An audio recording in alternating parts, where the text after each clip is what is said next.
guys! Good morning and welcome back to our YouTube channel, Marjan's Garden. Ayan guys, bigyan ko lang kayo ng update dito sa Purple Delight na sinave natin. So kagabi, nagtanggal ako ng mga leaves dyan sa nila guys, sa ilalim. So tinanggalan ko lang para maipropagate natin dyan. So dyan ko lang din guys hinulugo. Yan, kasi gusto ko talaga guys paramingin ulit itong ating Purple Delight kasi yung nangyari sa mga mother plant niya ay ganito. Ayan, so yung iba pinagbubunot ko na sa mga dati nilang pots. So ayan, ito yung pinaka mother plant natin, 'di ba? Nag-trail na talaga to, sobrang lalaki nila. Wala na guys. Ito yung propagation ko. Ito na lang yung natira sa kanya guys. So ang ganda ng color nila ngayon, no? Tingnan niyo guys yung color nila, sobrang ganda.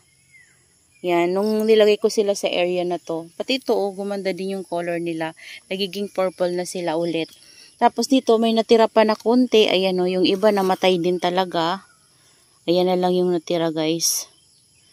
Ayan, so, yan na lang yung natira sa kanila. Ito nga, guys, so, unti-unti may mga nalulusaw dito sa ghosty natin. So, punong-puno to dati. Ewan ko ngayon, may mga nalulusaw talaga siya. So, ayan, dito, iniisip kong yung mga succulents natin na nandito, ilalagay ko dito sa gilid. Yan, kaso lang, hindi tayo masyadong makapunta dito, guys. So, kasi yung mga nandito natin, naayos ko na, sumamaya papakita ko sa inyo. Ayan, ito yung asuyon ko na, mga sinave. Yan, kasi nagkaroon din to ng sunburn sa stem. Yan, yung iba yung cuttings ko to guys sa suyon ko dati. Ayan. Okay naman na sila. Tapos itong ating medusas hair guys, tingnan nyo sobrang lago na. Yung isa dito, nakita ko na rat na guys sa init din siguro. Yan, so tatlo kasi yan sila. So, ang ganda nung iba. Yan, ito ang ganda din. Yung mga yellow na yan, parang mga itlog-itlog. Ano yan? Bubulaklakan yan niya. So, magkakaroon yan ng flower soon. So, lahat sila merong mga ganyan, no? Kasi, mamumulaklak na naman yan sila ulit, guys. So, ang bulaklak nito ay yellow, tapos mabango. Ayan, so yung dito, hindi ko pa alam kung ano yung gagawin ko sa kanya. Kung ibababa ko ba siya dito banda, kasi kailangan ko magwalis sana, kaso lang ang hirap naman kasi dito guys sa na to, area na to, kasi yung ulo ko. Ayan, so mahamog pa naman ngayon, tumutulo sa ulo ko yung tubig. Ayan, yan yung itsura nila dito guys. Ito na yung mga napapabayaan na natin na succulents dito sa area na to, kasi dito talaga guys kapag nagdilig ako, inaabot-abot ko lang yan, spray, ganyan. Tapos, hindi ko sila matingnan-tingnan. Hindi kagaya nung mga nandyan sa loob na natitingnan natin. Ito nga si to. Okay naman siya, kaso lang parang, ayan parang na siya. Tanggalin na natin. Ayan Nahulanan kasi to siya dito guys. Ayan, parang nagkaka-fungus siya. So, kunin na lang natin to. Tapos, natin guys, i-repat. Ayan May madiba pa tayo dito isa. Ayan. Yan yung ating madiba. Tapos yung natin guys, ayun si Shooting Star. Yan, mabait naman si Shooting Star kasi nandito lang siya sa labas. Okay naman siya. Hindi naman siya nag-inarte. Yan, pero meron tayo dito guys, takip na UV plastic sa taas. Pero kapag hinangin kasi yun, natatanggal. Ayan, kapag malakas yung hangin dito, natatanggal siya. Lalo na kapag umuulan guys. Yan, kapag umulan, nababasa to dito banda, hanggang dito. Itong last na part na to. Kasi kapag gumalon yung UV plastic, napupunta siya dito.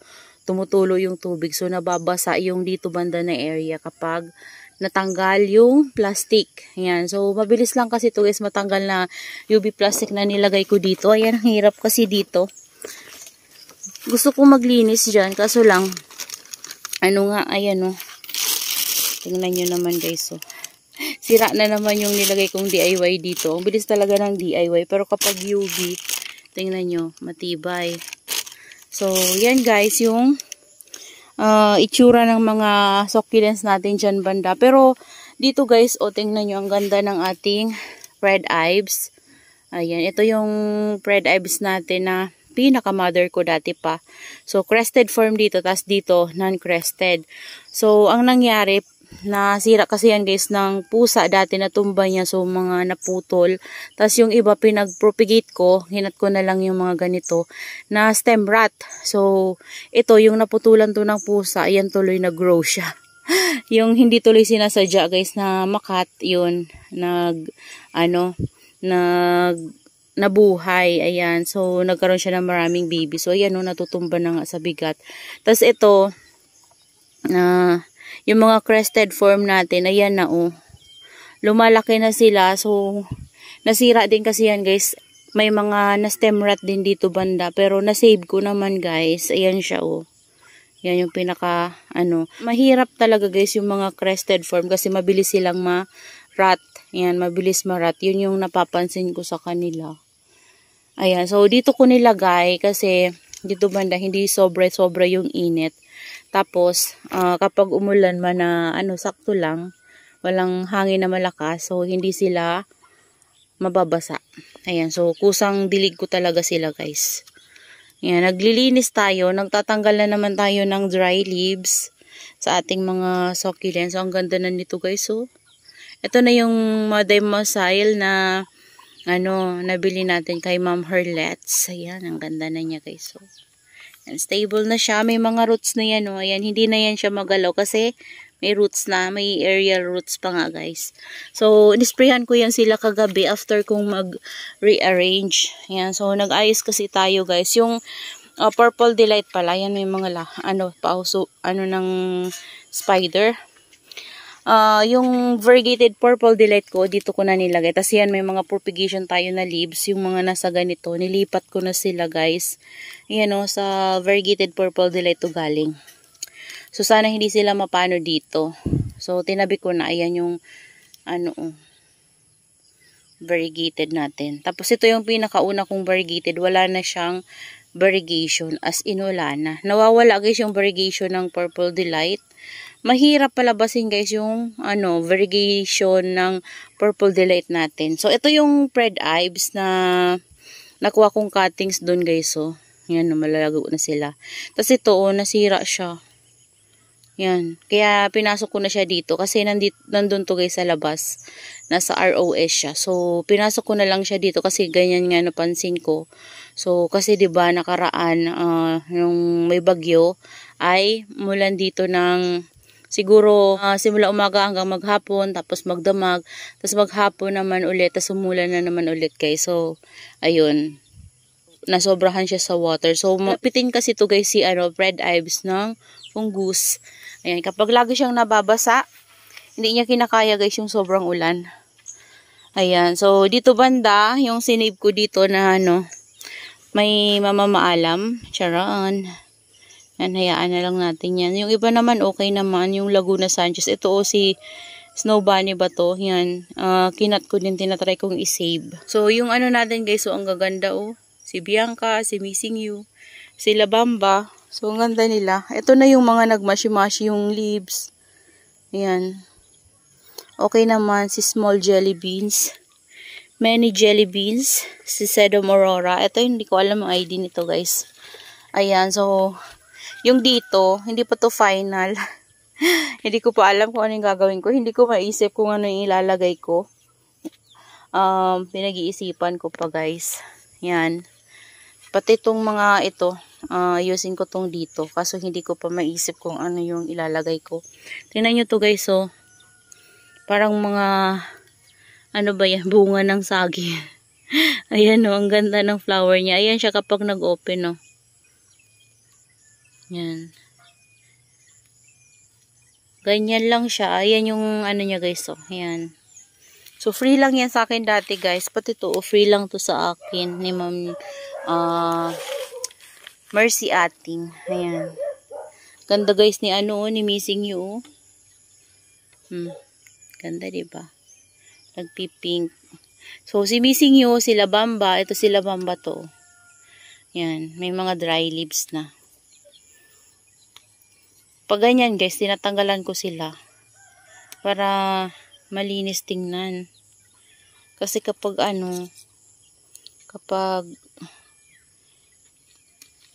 hindi natin matanggalan yan, pinupuntahan sila na mealybugs. Yan. So, yan sila. Okay naman. Yan, malinis na. Nakapagwalis na ako dito. Ayan, malinis na sila. Pero yung dito guys, ayan, inayos natin to and wala pa tayong laman sa gitna. So, nung inayos kasi natin to dito guys, ayan yung itsura nila. Yan na yung final look nila ngayon guys. So, 'di ba sabi ko sa inyo, hindi pa tapos yung pinakita ko sa inyo nakaraan.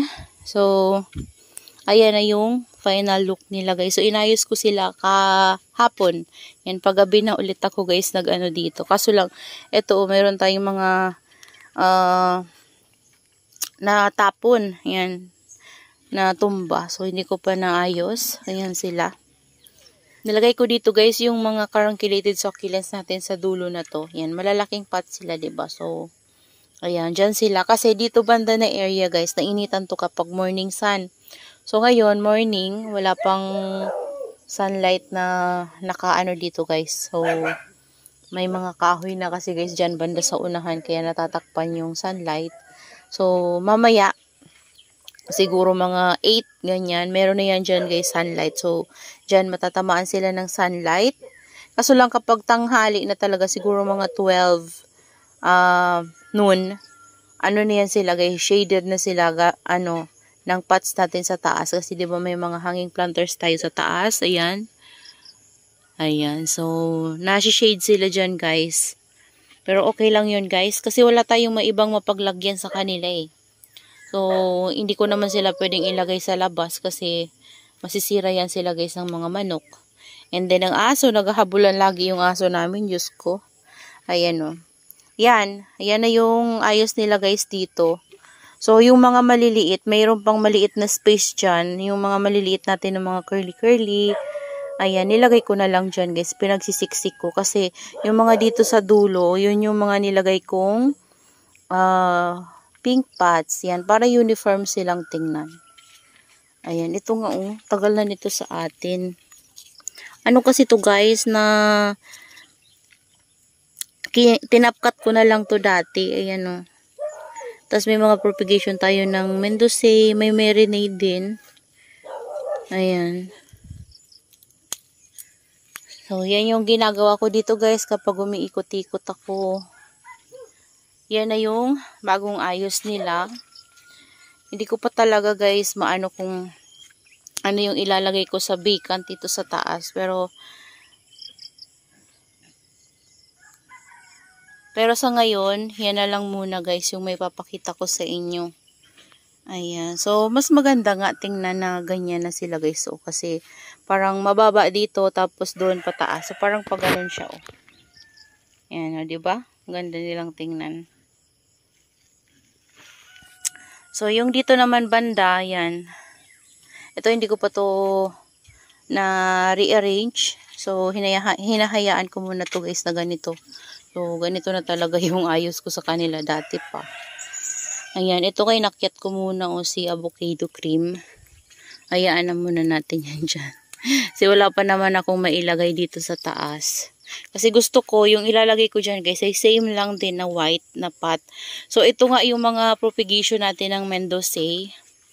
Yan guys, so, pinagtatanggalan ko sila ng lower leaves kahapon. Yan.